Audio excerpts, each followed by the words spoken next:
Puntuale come una cambiale, che quest'anno è arrivata la consueta offensiva contro la presenza militare in Sardegna, contro i poligoni militari, da parte della commissione d'inchiesta sull'uranio impoverito presieduta dalla onorevole Scanu. Gli elementi di novità, per così dire, le new entry quest'anno sono sostanzialmente due, anzi tre.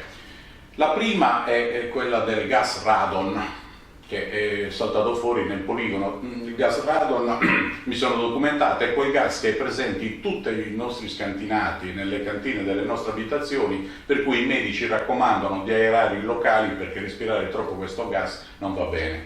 Il secondo elemento di novità sono il brillamento del munizionamento scaduto che è stato scoperto dall'onorevole Pili. Ora è chiaro che il munizionamento è sempre pericoloso, ma quando è scaduto bisogna assolutamente eliminarlo perché è difficile da maneggiarlo.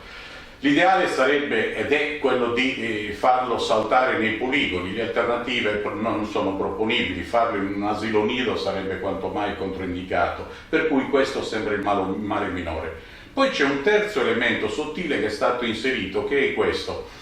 La commissione dell'inchiesta si preoccupa dell'equipaggiamento che deve proteggere il soldato, visto che questa preoccupazione non è dei generali o degli ammiragli cattivi, forse che sono troppo occupati a lamentarsi del bilancio della difesa italiana, che come tutti sappiamo è circa il 50% in termini di prodotto interno lordo rispetto a quello dei bilanci europei.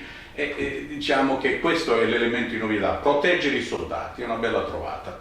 Ora ricordo che in passato invece si era battuto molto, primo sull'uranio impoverito, poi passato di moda per i motivi che dirò dopo, si è passato alle polveri sottili, quelli della Maria Antonietta Gatti, che poi sono scaduti anche quelli per motivi che dirò più avanti, e poi si è passato al torio dei missili Milan. Bene. Ma più che questi scoop, io mi aspettavo quest'anno di trovare degli scoop che mi aspetto e non vedo mai.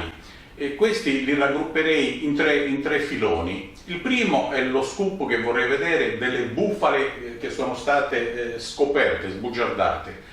Un secondo gruppo è quello delle verità evidenti che sono macroscopiche, non possono essere negate, ma appunto perché non portano però acqua al mulino dalla commissione d'inchiesta sull'uranio impoverito, vengono o ignorate oppure minimizzate.